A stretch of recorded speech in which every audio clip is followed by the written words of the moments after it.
آپ صرف اللہ کا بندہ بننا چاہتے ہیں، 3 مقابلے کرنے پڑیں گے۔ سب سے پہلے کس سے مقابلہ کرنا ہوگا؟ اپنے نفس سے۔ وہ جو کل شعر سنایا تھا کہ مسجد تو بنا دی شب بھر میں ایمان کی حرارت والوں نے، من اپنا پرانا پاپی ہے برسوں میں نمازی بن نہ سکا۔ کوئی شخص رشوت پیش کر رہا ہے، حرام شے ہے، نفس کیا کہتا ہے؟ لے لو، کہتا ہے کہ نہیں؟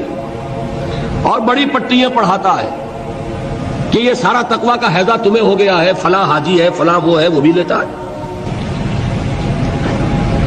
اور فلاں ضرورت رکی پڑی ہے، بچے کی فیس نہیں گئی ہے، بیوی کو اتنا عرصہ ہو گیا ساڑی کی فرمائش کرتے ہوئے ساڑی نہیں خریدی گئی ہے، یہ ساری پٹی پڑھائے گا نفس کے نہیں۔ اب اگر آپ مقابلہ کر سکتے ہیں نفس کا تو بچیں گے، مقابلہ نہیں کر سکتے مار کھا جائیں، یہی ہوگا کہ نہیں؟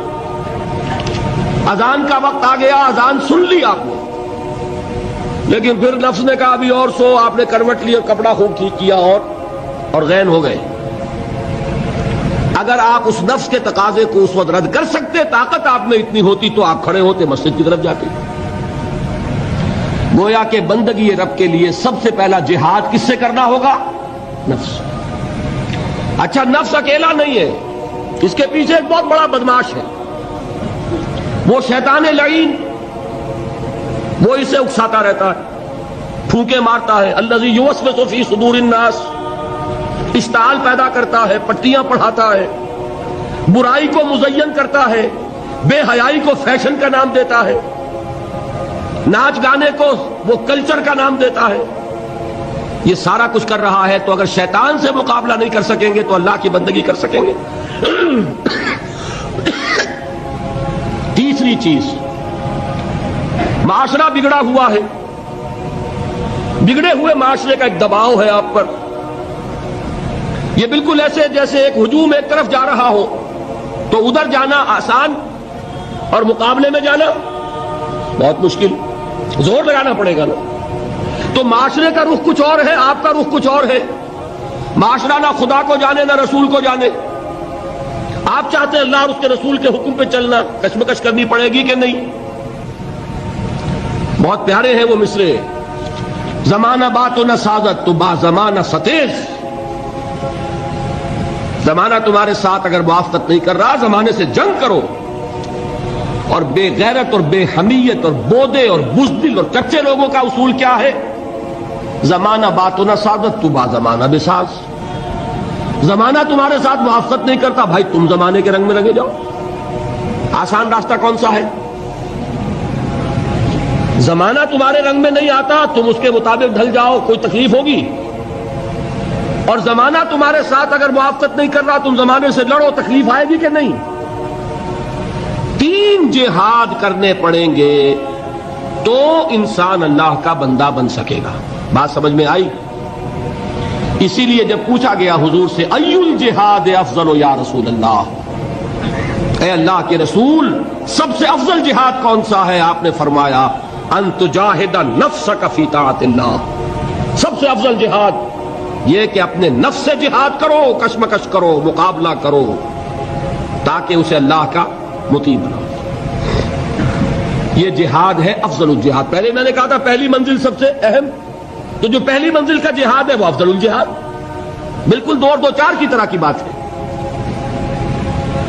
اور اسی کو کہا گیا جہاد اکبر۔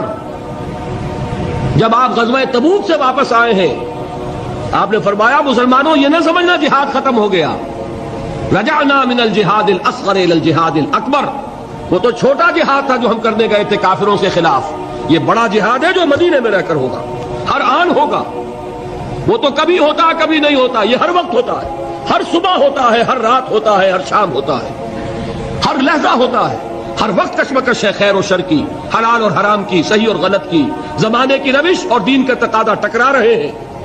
آپ اگر اس راستے پر پہلا قدم رکھیں ایک عزم کے ساتھ تو ہوش ٹھکانے آ جائیں گے، دن میں تارے نظر آئیں گے، 14 طبق روشن ہو جائیں گے کہ دین کا نام لینا آسان ہے، چلنا بہت مشکل ہے۔ چمی گویم مسلمانم بے لرزم کہ دانم مشکلات لا ادارہ۔ یہاں پر بھی نوٹ کیجئے کہ یہ 3 اس کے مرحلے ہیں جو منہج انقلاب نبی میں ہم نے واضح کی۔ طاقت کے ساتھ طاقت، پنجہ آزمائی۔ پہلا مرحلہ صبر محض ہے، پرسیکیوشن کو جھیلو، برداشت کرو، صبر کرو. نغمہ ہے بلبل شوریرہ تیرا خام ابھی، اپنے سینے میں اسے اور ذرا تھام ابھی، منتظر رہو، وقت آئے گا ہاتھ کھول دیے جائیں گے. دوسرا مرحلہ ایکٹیو ریزسٹنس، آگے بڑھو، للکارو، چیلنج کرو، اقدام کرو. آخری مرحلہ پھر تصادم، جان دینے کے لیے میدان میں آ جاؤ. یہ قتال ہے. اسی لیے میں نے ایک مرتبہ تقریر کی تھی بھمبر میں، پہلی مرتبہ مجھے یاد ہے، میں نے یہ 9 منزلیں بیان کی تھی. 8 منزلیں جہاد ہیں، 9ویں منزل جا کر قتال بنتی ہے. پہلی منزل پر 3 جہاد تھے نا، نفس سے، شیطان سے، بگڑے ہوئے معاشرے سے. دوسری منزل پر دعوت و تبلیغ بالحکمہ بالموعظہ جدال احسن. تیسری منزل پر صبر محض، ایسے ریزسٹنس، اقدام، چیلنج، ایکٹیو ریزسٹنس. 8 منزلیں جہاد. اور 9ویں منزل ان اللہ یحب الذین یقاتلون فی سبیلہ صفا کانہم بنیان مرصوص. گویا جہاد کی پہلی منزل مجاہدہ مع النفس، اور آخری اور 9ویں منزل قتال فی سبیل اللہ. واضح رہے کہ اسی کا منفی پہلو ہجرت ہے. بہت اہم بحث شروع ہوئی. جیسے اسلام کا منفی پہلو اطاعت کا تقویٰ ہے، حکم مانو، حکم پر عمل کرو، اطاعت. نافرمانی سے بچو، بات تو ایک ہی ہوئی. جہاد کا منفی رخ ہجرت ہے. اللہ کی بندگی کرنے کے لیے معاصی سے ہجرت کرنی ہوگی، حرام چیزوں سے ہجرت کرنی ہوگی. اسی لیے سوال کیا گیا ای الہجرت افضل یا رسول اللہ. جواب کیا تھا؟ ان تہجر ما کرہ ربک. سب سے افضل ہجرت یہ ہے کہ ہر اس شے کو چھوڑ دو جو تمہارے رب کو پسند نہیں. اسی لیے تنظیم کے عہد نامے میں جب اللہ کے ساتھ معاہدہ ہے، انی واحد اللہ، نمبر 1 کس بات کا معاہدہ؟ ان اہجر کل ما یکرہہ، ہر اس شے کو چھوڑ دوں گا جس کو وہ پسند نہیں کرتا. واضح رہے کہ اسی کا منفی پہلو ہجرت ہے. چنانچہ اس کی بھی پہلی منزل ان تہجر ما کرہ ربک ہے، اور آخری یہ کہ اقامت دین کی جد و جہد میں وقت آنے پر گھر بار، مال و منال اور اہل و عیال کو چھوڑ کر نکل جایا جائے. اس کی بھی نیت ہونی، تیاری کیجئے نفسیاتی طور پر. آج بھی جائزہ لیجئے. اتنی گرفت تو نہیں ہے کہ کبھی پکار آئے اور بلایا جائے اور یہ بندھن مجھے باندھ کر رکھ لیتے. اگر ایسا ہے تو یہی تو خطرہ ہے. پھر آگے جا کر جو ہفتے اعمال کرانا ہے ابھی چھٹی کرو، سب کچھ کرنا اور پھر ہفتے اعمال کرا لینا. آپ کو معلوم ہے جنہوں نے ہجرت نہیں کی تھی، سورہ نساء میں کتنی اہم بحث آئی. تو ہجرت، لیکن یہ کہ پورے لیول کے اوپر غلط خیالات ذہن سے نکالو، غلط نظریات نکالو، ہجرت ہے. غلط صحبت کو چھوڑو، ہجرت ہے. نخلہ و نترک من یفجرک، ہجرت ہے. دوستیوں کو چھوڑو، ہجرت ہے. محبتوں کو کاٹو اس تلوار سے، ہجرت ہے. تو جیسے جہاد، جیسے سانس ہے اس کی آمد و شد، آنا اور جانا، اسی طرح جہاد اور ہجرت ہے. کچھ لوگ جو ہے وہ اصطلاحی مفہوم لے کر اور نہ معلوم کہاں سے کہاں، جب نیت میں فطور ہو، کام چوری ہو تو خوہ بدرہ بہانا ہے بسیار. جہاد اور ہجرت لازم و ملزوم، ایک مثبت ایک منفی، کرنٹ چل ہی نہیں سکتا. ایک پازیٹو وائر ایک نیگیٹو وائر. جہاد کی پہلی 2 منزلوں کے لیے اصل آلہ و ہتھیار قرآن مجید ہے. نفس سے جہاد کریں گے، کس شے سے؟ کیسے ماریں گے نفس کو؟ اس کو پاک کرنا ہے کس سے؟ قرآن سے. یا ایھا الناس قد جاءکم موعظۃ من ربکم وشفاء لما فی الصدور. شیطان سے لڑو گے کس تلوار سے؟ کشتن ابلیس کار مشکل است، زاں کے او گم اندر اعماق دل است. خوشترا باشد مسلمان اشکنی، کشتہ شمشیر قرآن اش، جاہدہم بہ جہادا کبیرا. دوسری منزل قرآن، تذکیر قرآن سے، تبشیر قرآن سے، انذار قرآن سے، دعوت قرآن کی، تبلیغ قرآن کی، وہ سارا مرکز و محور اس کا اوحی الی ھذا القرآن لانذرکم بہ ومن بلغ فلقد یسرناہ بلسانک لتبشر بہ المتقین وتنذر بہ قوما لدا۔ نفس کے خلاف جہاد کرنا ہے، ومن اللیل فتہجد بہ نافلۃ لک، دعوت کے لیے غلط نظریات کا انکار کرنا ہے قرآن کے ذریعے، ایمان کا اس بات کرنا ہے قرآن سے ہوگا۔ نور یہ ہے، اندھیاروں سے یہ نکالے گا، لِيُخْرِجَكُم مِّنَ الظُّلُمَاتِ إِلَى النُّورِ فَآمِنُوا بِاللَّهِ وَرَسُولِهِ وَالنُّورِ الَّذِي أَنزَلْنَا وَجَاهِدْهُمْ بِهِ جِهَادًا كَبِيرًا۔ مکی دور کا یہ شمشیر قرآن اتر کر ہرا سے سوئے قوم آیا اور ایک نسخہ کیمیا سا۔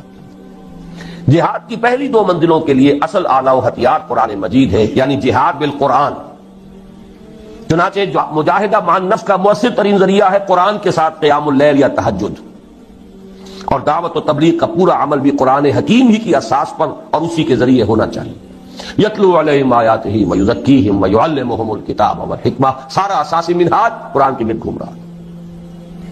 تیسری اور آخری منزل عہد حاضر میں جہاد بالید کی موضوع ترین صورت فواحش و منکرات کے خلاف پرامن مظاہرے ہیں، صرف مظاہرہ نہیں، پکیٹنگ، گھیراؤ، جلاؤ نہیں، گھیراؤ نہیں ہونے دیں گے، بل حافظون لحدود اللہ، چلاؤ گولی، مار دو جتنوں کو مارتے ہو، شہادت مطلوب و مقصود مومن، نوال غنیمت نہ کشف کشاد۔ یہ میرا کل کا موضوع ہے، لیکن یہ کہ یہاں جہاد بالید، اسی کو نہیں المنکر بالید کہا ہے۔ من رأى منكم منكرا فليغيره بيده فإن لم يستطع فبلسانه فإن لم يستطع فبقلبه وذلك أضعف الإيمان ومن جاهدهم بيده فهو مؤمن ومن جاهدهم بلسانه فهو مؤمن ومن جاهدهم بقلبه فهو مؤمن وليس وراء ذلك من الإيمان حبة خردل۔ لیکن نوٹ کیجئے، لیکن اس میں نوبت فقہائے کرام کی طے کردہ شرائط کے تحت قتال یعنی جہاد بالسیف تک بھی آ سکتی ہے۔ اس کو یہ سمجھ لینا کہ یہ سرے سے اب دائرے سے خارج ہو گیا، یہ تو قادیانیوں کا خیال ہے، اور بالفعل ہمارے بہت سے علماء اسے خارج کیے بیٹھے، بڑے بڑے مفکرین خارج کیے بیٹھے۔ بعض لوگوں کو یہ مغالطہ لاحق ہو گیا ہے، فاسق و فاجر حکمرانوں کے خلاف خروج نہیں ہو سکتا۔ یقیناً بعض ایسی احادیث ہے، لیکن دوسری احادیث بھی موجود ہے۔ جب ایک ہی حدیث سے آپ سارا مسئلہ نکالیں گے تو بڑی گمراہی میں آ جائیں گے۔ من قال لا الہ الا اللہ دخل الجنہ، یہاں تو ایمان بالرسالت بھی ثابت نہیں ہوتا، جس نے کہا لا الہ الا اللہ جنت میں داخل ہو جائے گا، لیکن آپ پورا مورچہ لگاتے ہیں کہ نہیں، ایمان بالرسالت لازم ہے، ایمان بالآخرت لازم ہے، ایمان بالقرآن لازم ہے، پھر اس کے عملی تقاضے لازم ہیں۔ تو اس کو بھی اچھی طریقے سے سمجھ لیجئے، قتال اور فساق و فجار حکمرانوں کے خلاف طاقت کا استعمال، لیکن اس کی شرائط ہے۔ امام ابو حنیفہ جن کو میں سید الفقہاء سمجھتا ہوں، انہوں نے اس کے لیے واضح طور پر کہا کہ نہیں المنکر، اگر زبان سے مؤثر نہیں ہو رہا تو فبالسیف، تلوار، لیکن اس کے لیے طاقت اتنی بہم پہنچ چکی ہو، یہ نہیں کہ 4 آدمی اکٹھے کیے 4 کو مروا دیا، پھر آگے چلے، پھر 10 کو اور اکٹھے کیے 10 کو مروا دیا، یہ نہیں، ہنگامہ کیا، جماعت بنائیے، قوت جمع کیجئے، تربیت دیجئے، منظم کیجئے، مرتب تعداد اتنی کہ جو بھی آپ کے اندازے ہیں اس کے اعتبار سے، ویسے کوئی شے کہیں سے آ جائے بورڈ فرام دی بلو وہ بات دوسری ہے، لیکن ہر اندازے میں آپ یہ تقریباً یہ یقین رکھیں کہ اب اتنی طاقت ہے کہ ہم بدل دیں گے اس نظام کو، کامیابی ہو جائے تب جا کر اس کا انکار ہے، ورنہ نہیں۔ ٹیررزم جو ہے جو چل رہا ہے آج کل، وہ در حقیقت جہاد اور قتال کو بدنام کرنے والی چیز ہے، لیکن یہ کہ اس کو خارج کر دینا اس بھی غلط ہے۔ اس میں نوبت فقہائے کرام کی طے کردہ شرائط کے تحت قتال یعنی جہاد بھی صحت تک بھی آ سکتی ہے. یہ ہے جہاد کی بحث. پہلا جو لازمی تقاضا ہے ان 3 فرائض کے لیے وہ ہے جہاد. دوسرا لزوم اجتماعیت، اجتماعیت کا لزوم. اس میں بھی درجے ہوں گے. کسی جگہ یہ مستحب ہوگا، کسی جگہ یہ مفید کہہ لیجئے، ممد کہہ لیجئے، کسی جگہ لازم ہوگا. ہر وقت ہر حال میں لازم نہیں. فریضہ اول کے ضمن میں صرف صحبت صالح، کونوا مع الصادقین. اللہ کا بندہ بننا ہے آپ کو، نفس سے جہاد کرنا ہے، شیطان سے کرنا ہے، معاشرے سے کرنا ہے، تو ایسے لوگوں کی معیت تلاش کریں، ایسوں کا قرب، ایسوں کی صحبت جو یہی کام کر رہے ہوں، یہی کرنا چاہتے ہوں. اس سے تقویت پہنچے گی آپ کو. مرید کسے کہتے ہیں؟ ارادہ کرنے والا. آپ نے ارادہ کیا ہے اور بھی ہے، اس نے بھی ارادہ کر لیا ہے، یہ مرید جمع ہو. اس سے یقیناً تقویت حاصل ہوگی. لیکن عقلاً محض اس کام کے لیے جماعت، میں جماعت کا ایک مفہوم خاص بول رہا ہوں، جماعت ڈسپلنڈ سب و تعاہد والی جماعت، اس کام کے لیے ضرورت نہیں. نمبر 2، اسی طرح فریضہ ثانی کے ضمن میں درس گاہوں، اداروں، انجمنوں اور سوسائٹیوں سے پورا ہو سکتا. دین کی دعوت و تبلیغ ہے، ڈھیلا ڈھالا نظم ادارہ ہے، اشاعت قرآن کا ادارہ، پبلشنگ ہاؤس ہے، آڈیو ویڈیوز کے کا کوئی سلسلہ ہے، جرائد ہے، رسائل ہیں، انجمنیں ہیں، دارالعلوم ہے. یہ سب اس کا ذریعہ ہے. یہ جماعتیں نہیں ہیں. اجتماعیت تو ہے. لزوم اجتماعیت لکھا ہے میں نے اوپر. اجتماعیت ایک عام لفظ ہے. یہ لوز آرگنائزیشنز، ایسوسیشنز، انجمنیں، ان میں وہ سب و تعاہد، ڈسپلن یہ نہیں. ٹھیک ہے، ایک دستور ہے، قانون ہے، اس کے مطابق آپ نے تقسیم کار کر لی ہے. کوئی صدر ہے، کوئی سیکریٹری ہے، جس کی ٹانگ گھسیٹنی ہو گھسیٹ لیجئے، نو کانفیڈنس لے آئیے اس کے خلاف. جس کو آپ برقرار رکھنا چاہیں رکھیں، وہ بھی رکھیں. آپ کا دارالعلوم ہے، اس کا کوئی محتمم ہے، بہرحال ایک نظم تو وہاں ہوگا. لیکن یہ کہ وہ جماعت کا سلسلہ نہیں. لیکن اب ہے اصل شے، فریضہ ثالث کے ضمن میں سم و طاعت فی المعروف کے ٹھیٹھ اسلامی اور عسکری اصول پر مبنی جماعت کے بغیر پورا نہیں. کوئی احمق ہوگا جو سمجھے کہ یہ کام ہو سکتا ہے بغیر اس کے. ٹھیٹھ اسلامی اور عسکری ملٹری ڈسپلن، وہاں آپ کو یہ اختیار نہیں ہے، حق حاصل نہیں ہے کہ آپ اپنے سپیریئر سے یہ پوچھیں کہ یہ حکم آپ کیوں دے رہے ہیں، مجھے کیا حکمت ہے. There's not to reason why, there's but to do and die. عسکری اور ٹھیٹھ اسلامی سم و طاعت، فاسمعوا واطیعوا. اللہ کی سم و طاعت مطلق، رسول کی سم و طاعت مطلق، اللہ یہ کہ وہ خود کہہ دیں کہ یہ صرف میرا مشورہ ہے، حکم نہیں ہے. جیسے حضرت بریرہ نے پوچھ لیا تھا. حضرت مغیث ایک غلام تھے، حضرت بریرہ ایک کنیز تھی، ان کے ساتھ نکاح تھا. حضرت عائشہ کی کنیز تھی حضرت بریرہ. حضرت عائشہ نے انہیں آزاد کر دیا. اب ان کا سٹیٹس ہو گیا اونچا، وہ غلام کے غلام تھے. یہ ایک خیار حاصل ہوتا ہے، اختیار، چوائس. کنیز پہلے جس کے نکاح میں تھی، کنیز ہونے کی حیثیت سے کسی غلام کے، اب جب وہ حرہ ہو گئی، آزاد ہو گئی، تو شی ہیڈ این آپشن. وہ چاہے تو اب اس کے نکاح میں رہے، چاہے تو نہ رہے. کفر نہیں رہا نا اب وہ. تو حضرت بریرہ نے کہا میں تو اب اس کے نکاح میں نہیں رہوں گی مغیث کے. انہیں بہت محبت تھی، انہوں نے پہلے خود خوش آمد کی، نہیں مانی. پھر سفارش کروائی. سفارش بھی کس کی؟ محمد رسول اللہ صلی اللہ علیہ وسلم کہ حضور اس سے کہیے. حضور نے فرمایا بریرہ کیا حرج ہے اگر تم مغیث کے گھر میں رہو. پورا فوراً سوال کیا، حضور آپ کا حکم ہے یا مشورہ؟ فرمایا نہیں، حکم نہیں ہے، مشورہ ہے، تو میرے لیے قابل قبول نہیں ہے. حکم کو نہیں ٹالا. ما كان لمؤمن ولا مؤمنة اذا قضى الله ورسوله امرا ان يكون لهم الخيرة فيها. مشورے کو آپ سوچ سکتے ہیں، ٹھیک ہے، چوائس ہے. ایک عورت جانتی ہے کہ بیوی کی حیثیت سے اسے کیا فرائض ادا کرنے ہیں، ذہناً قلباً جس کو وہ قبول نہ کر رہی ہو، اس کے ساتھ وہ حقوق جو ہیں وہ ادا کر سکے گی کہ نہیں کر سکے گی. شی نوز اٹ بیٹر. حکم نہیں دیا، لیکن حکم ہو تو سم و طاعت مطلق، نو ایکسیپشن. آگے چل کر حضور کے بعد اب ہے فی المعروف، صرف ایک اس کے اندر ایکسیپشن ہوگی، اگر اللہ اور اس کے رسول کے واضح احکام کے خلاف کوئی بات ہے تو نہیں مانیں. اس کی وضاحت میں بعد میں کروں گا کیونکہ مجھے آج ایک حدیث بھی ذرا آپ کو پڑھانی ہے. تو یہ لزوم اجتماعیت جو ہے، اس کا تقاضا فریضہ اول کے ضمن میں صرف صحبت صالح سے پورا ہو جاتا ہے، کونوا مع الصادقین.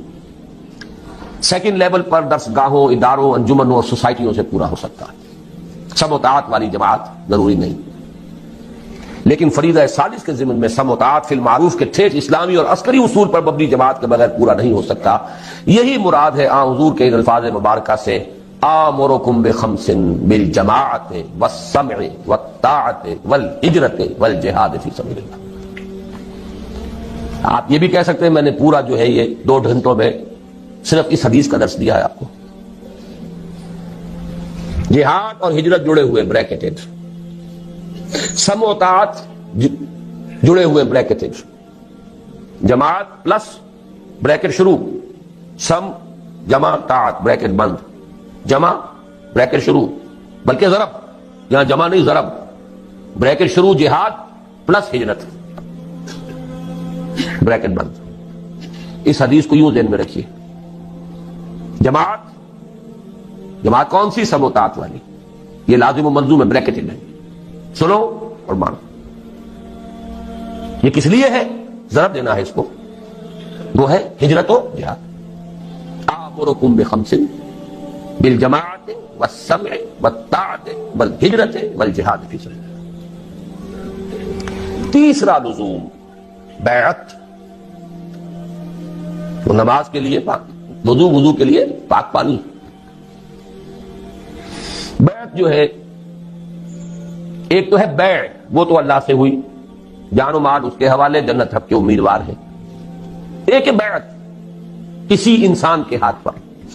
وہ انسان رسول بھی تھے تو انسان تھے، ان کے ساتھ بیعت سم و طاعت مطلقاً. اب آپ کے بعد جو انسان ہے غیر معصوم ہے، چاہے وہ ابو بکر ہو،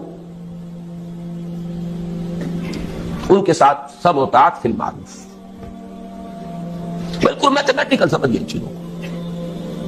لیکن بیعت کے ضمن میں بھی ایک ہی طرح کا تقاضا نہیں ہے، تینوں لیولز پر کچھ فرق ہو جائے.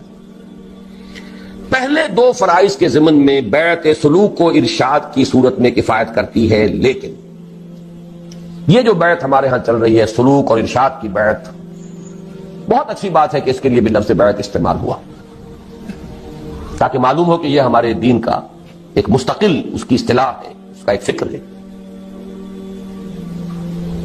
اور وہ بیعت عقبہ اولا کے ساتھ میں سمجھتا ہوں کہ اس کا ربط اور تعلق ہے. بیعت ارشاد، پہلی بیعت حضور نے یہی لی تھی، شرک نہیں کریں گے، چوری نہیں کریں گے، زنا نہیں کریں گے، تہمت نہیں لگائیں گے وغیرہ. اور جس نیک بات کا آپ حکم دیں گے وہاں معروف تھا. یہ پہلا درجہ تھا اس بیعت کا بھی. آج وہ بیعت ادروئے قرآن صرف بیعت النساء ہے. یہ سلوک کی بیعت زنانہ بیعت ہے، یہ مردانہ بیعت نہیں ہے، زنانہ بیعت. غور کر لیجئے اس کو. قرآن حکیم نے وہی الفاظ دیے ہیں، حالانکہ سورہ ممتحنہ سن 6-7 میں نازل ہو رہی ہے. بیعت عقبہ اولا سن 10 میں، سن 10 نبوی، ہجرت سے 1.5-2 سال قبل لی جا رہی ہے. ایک فصل ہے 8-9 برس کا، لیکن وہی الفاظ جو بیعت عقبہ اولا کے تھے وہی قرآن میں آئے. بیعت النساء، یہ زنانہ بیعت ہے، مردانہ بیعت نہیں ہے. مردانگی تو چاہیے، وہ میدان میں جب آنا ہے. مردانہ بیعت وہاں درکار ہے، وہ فرض خواتین پر نہیں. زنانہ بیعت لیکن ہے بیعت. اس کے بارے میں ہمارے ہاں وہ جو اہل حدیث مسلک کے لوگ ہیں وہ اس کی نفی کر دیتے، کوئی بیعت نہیں، اس کا کوئی اصول نہیں، کوئی اس کا ثبوت نہیں. غلط بات ہے. بیعت عقبہ اولا بیعت ہی یہی ہے، بیعت النساء بیعت ہی یہی ہے. بیعت ارشاد ہے، وہ بھی صحیح ہے، حق ہے، لیکن وہ بیعت جو مردوں سے مطلوب ہے وہ کچھ اور ہے.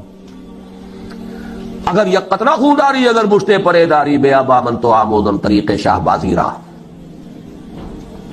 مردانگی اس کے لیے بیعت جو ہے وہ ہے نمبر 3. فریضہ ثالث کے ضمن میں بیعت سمع و طاعت فی المعروف کی صورت لازمی و لابدی. اب میرے پاس اور الفاظ نہیں ہے جس کو میں تاکید کیسے دوں, کیسے کروں. لازمی ہے, لابدی ہے, کوئی اس سے رستگاری نہیں. یا تو کہیے کہ وہ فرض ہے ہی نہیں, ٹھیک ہے چھٹی ہو گئی. جس گاؤں جانا نہیں اس کا راستہ کائے کو پوچھنا. اگر مانتے ہیں کہ وہ فرض ہے, بلند ترین منزل کے لیے جد و جہد فرض, تو کوئی پاگل ہوگا, احمق ہوگا, ڈھیٹ ہوگا جو اس کے لزوم کا انکار کرے.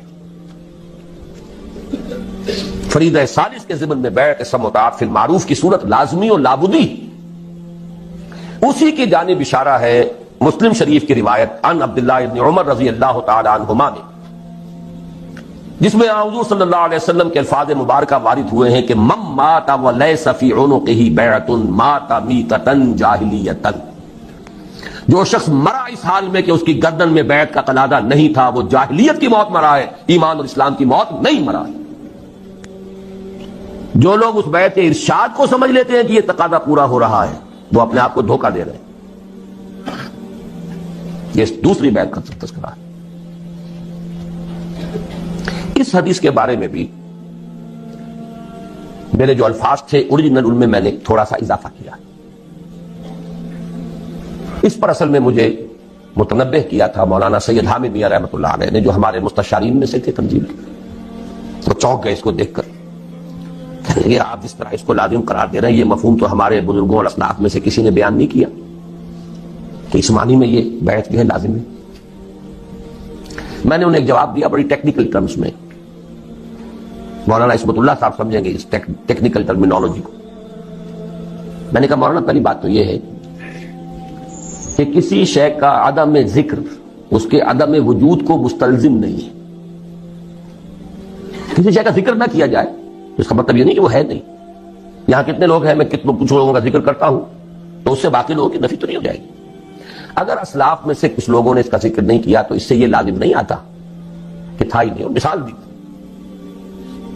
اور میں بہت ہی اللہ کا شکر ادا کرتا ہوں کہ میرے علم میں وہ مثال آ گئی تھی, کیونکہ میرے استاد بھی تھے مولانا منتخب الحق قادری. انہوں نے بتایا کہ ان کے جو استاد تھے مولانا معین الدین اجمیری رحمۃ اللہ علیہ, ان کی جو لائبریری تھی اس کی ایک الماری ایسی تھی جس کی وہ چابی کسی کو نہیں دیتے تھے کبھی. اس کی کتابیں جھاڑنی ہوتی تھی تو خود ہی. ایک مرتبہ کہیں طبیعت ناساز تھی اور یہ ان کے بہت چہیتے شاگرد تھے, مجھے دے دی, اور وہ رہتے تھے قبرستان میں. قبرستان میں وہ جگہ بنائی بھی تھی, وہاں رہتے تھے. یہ بھی وہ کہتے تھے ہماری سمجھ میں نہیں آتا تھا, ان کے پاس اچھے بھلے گھر موجود ہیں اجمیر شہر کے اندر, وہاں کیوں نہیں رہتے. اور پھر یہ کہ وہاں پہ کچھ لوگ آتے رہتے تھے, ولایتی کہتے تھے, پٹھان اس وقت جو افغان پٹھان ولایتی آتے رہتے تھے. ایک دفعہ طبیعت ناساز تھی, انہوں نے فرمایا کہ تم ذرا میری الماری صاف کر. تو میں نے دیکھا اس میں رجسٹر تھا جس میں ان لوگوں کے نام درج تھے جنہوں نے ان سے بیعت جہاد کی ہوئی تھی, اور یہ شاگرد چہیتے ترین شاگرد, انہیں پتا بھی نہیں. تو عدم ذکر عدم وجود کو مستلزم نہیں. سمجھ لیجیے بات, جس کی مثال یہ ان کے علم میں آیا کہ وہ تو بیعت جہاد بولیے دے رہے تھے, لیکن یہ کہ ابھی انہوں نے اس کو خفیہ رکھا ہوا. لیکن بہرحال میں نے یہ بعد میں ہمارے ایک رفیق ڈاکٹر تقی الدین صاحب نے بھی پھر کچھ اس پر گفتگو کی تھی, تو میں نے اس میں اپنی رائے میں ایک ترمیم کی ہے. پہلی میری رائے یہ تھی کہ صرف 2 ہی صورتیں ممکن ہیں, یا تو اسلامی نظام حکومت قائم ہے تو اس کے سربراہ سے بیعت سمع و طاعت فی المعروف ہوگی, نہیں ہے تو اس کو قائم کرنے کے لیے جماعت قائم کرنی ہوگی, اس کے سربراہ سے بیعت سمع و طاعت فی المعروف ہوگی. تیسری صورت ممکن ہی نہیں. تو جیسے میں نے اب استثناء قائم کیا ہے اس میں کہ علم اور عمل کے درمیان فصل بھی ہو سکتا ہے, ایک شخص مفلوج ہو سکتا ہے نفسیاتی اعتبار سے, اللہ جانتا ہے لا یکلف اللہ نفسا الا وسعہا, وہ حساب لے لینا. قاعدہ کلیہ نہیں ٹوٹے گا نارمل آدمی کے لیے. وہی بات ہے کہ علم اور نظریہ اور فکر اور ادھر عمل اور رویہ اور کردار لازم و ملزوم نہیں. اسی طرح اب میں نے یہاں پہ لفظ لکھا ہے اس لیے کہ نارمل حالات تو 2 ہی صورتیں ممکن ہیں. ایک لفظ کا اضافہ کیا, نارمل حالات, جیسے وہ نارمل انسان بمقابلہ مریض انسان, نارمل حالات بمقابلہ فتنہ شدید، یہ ابھی آگے آ جائے گا۔ اس لیے کہ نارمل حالات میں تو دو ہی صورتیں ممکن ہیں۔ نمبر ایک، اگر کم سے کم شرائط و معیارات پر اترنے والا صحیح اسلامی نظام حکومت قائم ہے تو اس کے سربراہ سے بیعت سموتات فی المعروف،